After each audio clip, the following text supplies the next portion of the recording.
بسم اللہ الرحمن الرحیم۔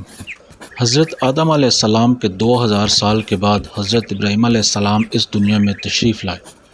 دوسرا قول یہ ہے کہ آپ علیہ السلام حضرت آدم علیہ السلام کے 3337 سال بعد، آپ علیہ السلام طوفان نوح کے 1709 سال بعد دنیا میں تشریف لائے۔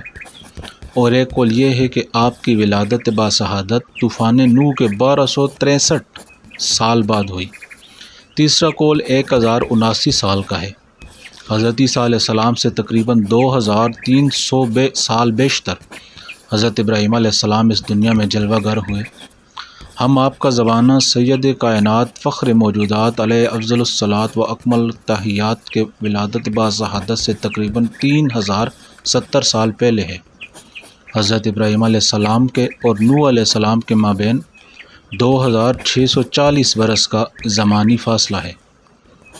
آپ علیہ السلام اور حضرت نوح علیہ السلام کے مابین جو عہد گزرا، اس میں صرف 2 نبی آئے، حضرت ہود علیہ السلام اور حضرت صالح علیہ السلام۔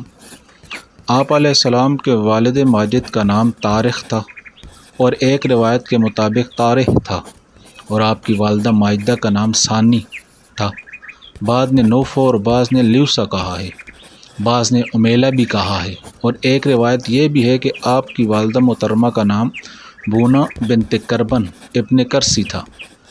آپ علیہ السلام کی ولادت شہر بابل سے متصل قصبے کوسہ میں ہوئی۔ تفسیر خزائن العرفان میں فرمایا کہ آپ کی جائے پیدائش امواس کے علاقے میں مقام سوس ہے۔ آپ تہ خانہ میں کتنا عرصہ رہے؟ بعض نے 7 برس، بعض نے 13 برس اور بعض نے 17 برس بتایا ہے، اور بعض کہتے ہیں کہ 15 ماہ رہے۔ تہ خانے میں مقیم ہونے کا واقعہ علماء تفاسیر اور اصحاب اخبار و سیر کے بیان کے مطابق یوں ہے: نمرود بن کنعان بڑا جابر بادشاہ تھا، یہ لوگوں سے اپنی پرستش کراتا، کہن اور منجم کثرت سے اس کے دربار میں حاضر رہتے۔ نمرود مطرود نے ایک شب خواب دیکھا، ایک ستارہ طلوع ہوا ہے، اس کی روشنی کے سامنے آفتاب و مہتاب بالکل بے نور ہو گئے ہیں۔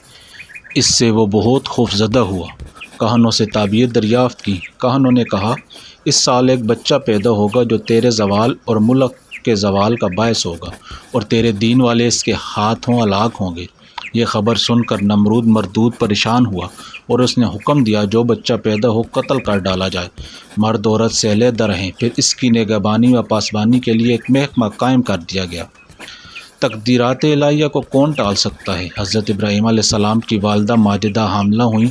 کہنوں نے اس کی بھی خبر دی کہ وہ بچہ حمل میں آ گیا ہے، لیکن چونکہ حضرت کی والدہ محترمہ کی عمر کم تھی، ان کا حمل کسی طرح پہچانا ہی نہ گیا۔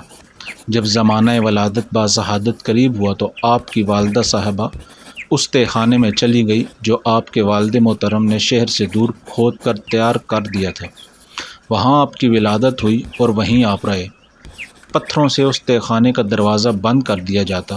روزانہ والدہ محترمہ دودھ پلانے آتی، اور جب وہاں پہنچتی تو دیکھتی کہ آپ سر انگشت چوس رہے ہیں اور اس سے دودھ برآمد ہو رہا ہے۔ آپ بہت جلد بڑھتے تھے، 1 مہینے میں اتنا جتنے دوسرے بچے 1 سال میں بڑھتے ہیں۔ آپ علیہ السلام نے 4 نکاح فرمائے، حضرت خواجہ سلام اللہ علیہ سے، حضرت سارہ سلام اللہ علیہ سے۔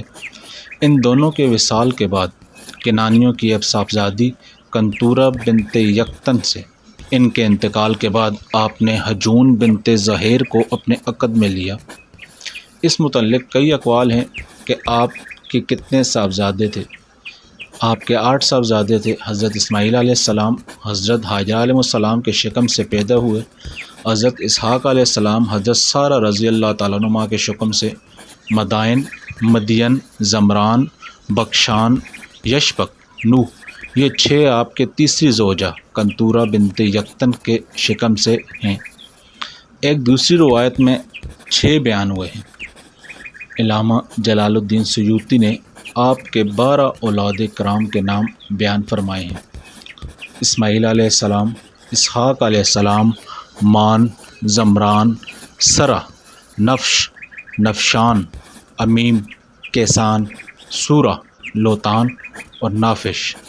حاشیہ جلالین میں ہے کہ آپ کے 4 صاحبزادے تھے: اسماعیل علیہ السلام، اسحاق علیہ السلام، مدین اور مدائن۔ تفسیری نعیمی میں تفسیر حقانی کے حوالے سے ہے کہ حضرت ہاجرہ سلام اللہ علیہ کے شکم سے 7 صاحبزادے تھے۔ ابراہیم علیہ السلام نے صنم کدہ کے جن بتوں کو توڑا تھا ان کی تعداد 72 تھی۔ کل 73 بت تھے۔ بعض سونے چاندی کے تھے، بعض لوہے تانبے کے اور بعض پتھر و لکڑی کے تھے، اور سب سے بڑا بت جس کو آپ نے چھوڑ دیا تھا وہ سونے کا تھا۔